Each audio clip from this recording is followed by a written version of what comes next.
Hello la team, bienvenue dans cette petite vidéo où je vous montre deux superbes plateformes d'intelligence artificielle qui vont nous permettre de générer des objets 3D juste en fonction des images que nous allons lui fournir. Restez jusqu'à la fin, vous n'en sortirez pas bredouille. Let's go! Oui, la première plateforme que je trouve intéressante dans ce sens, c'est Meshy AI. Voilà, ça a multiples fonctionnalités, mais moi, personnellement, je l'utilise avec les images pour avoir des modèles 3D. Donc là, je fais simplement un drag and drop avec cette chaise et je vais simplement cliquer sur générer et la génération va s'opérer.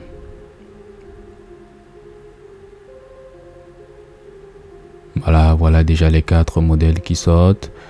Voilà, en fonction des faces et des sommets, on a différentes propositions et on a les configurations de la génération, le nombre de polygones, la topologie. Et voilà, si on veut générer une texture, je laisse par défaut oui. Bon, en topologie, je vais prendre un quadrilatère comme ça et là je clique sur générer. On attend.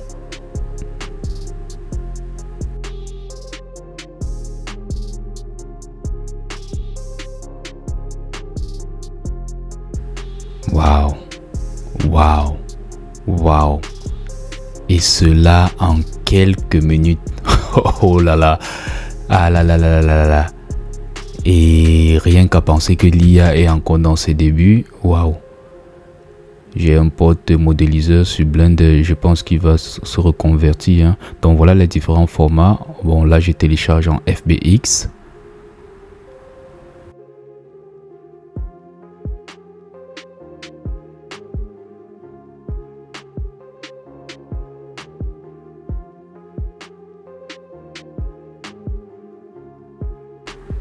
Voilà, je vais juste extraire parce que ça comprime au préalable.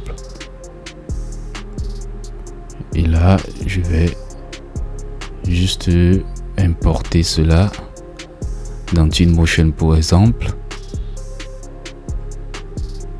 Mais on peut l'importer partout, donc peu importe le logiciel que vous utilisez, soit pour les rendus, soit pour la conception. Donc, tous les logiciels supportant le format FBX peut recevoir ce modèle que je viens de générer à partir d'une image. Waouh, c'est intéressant ça. Waouh, en quelques minutes. Et on peut modifier l'échelle. Donc c'est vraiment ça, vraiment toutes les propriétés d'un objet 3D en bonne et due forme. C'est un vrai FBX. Donc la deuxième plateforme, c'est Hyper 3D. Bon, pour ça, on va utiliser aussi une autre image. Voilà, l'image de cette chaise. Je vais juste faire un drag and drop comme précédemment. Voilà, je clique sur Generate.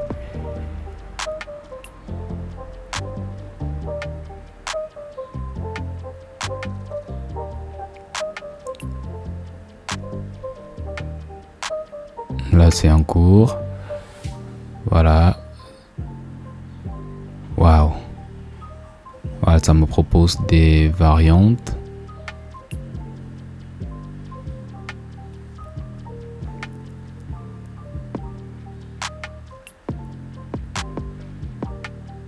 Et là, c'est en train de générer mon choix.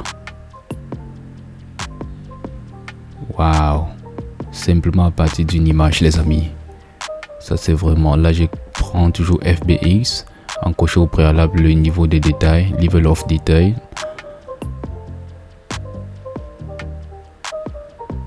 Et là, tout comme précédemment, je télécharge rapidement et facilement dans mon emplacement souhaité.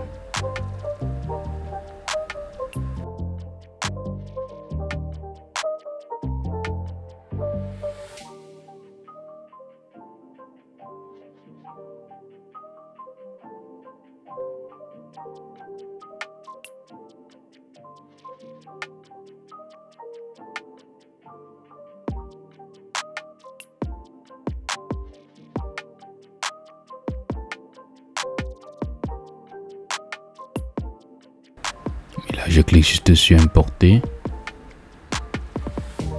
Puis je recherche l'élément, j'appuie F pour focaliser. Et voilà.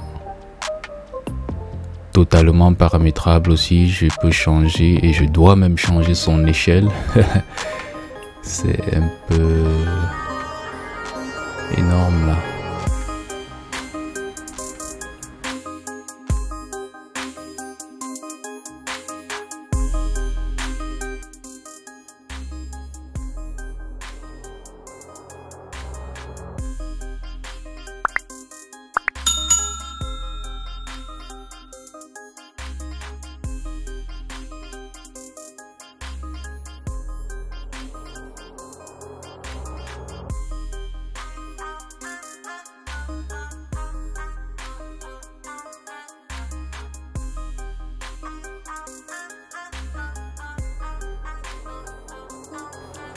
Et là, j'ai la possibilité de changer le matériau à ma guise. Hein.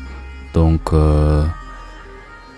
c'est totalement paramétrable du point de vue échelle, matériaux et tout.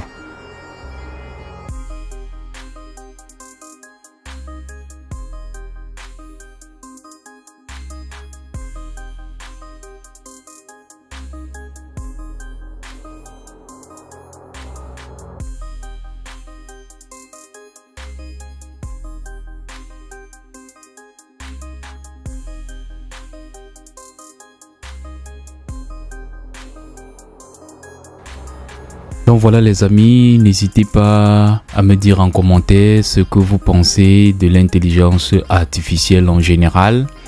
Et est-ce que vous connaissez d'autres plateformes qui font à peu près le même travail que ces deux plateformes que je viens de vous présenter? Ça aussi, je suis curieux de vous lire dans les commentaires. Si cette vidéo vous a été utile, si vous avez appris quelque chose de nouveau, n'hésitez pas à me laisser un like, ça m'aide beaucoup. Et abonnez-vous à la chaîne si ce n'est pas encore fait. Je constate qu'il y a beaucoup de personnes qui regardent la chaîne sans être abonnés. Ok, on va se dire à la prochaine. D'ici là, portez-vous bien. Ciao, ciao.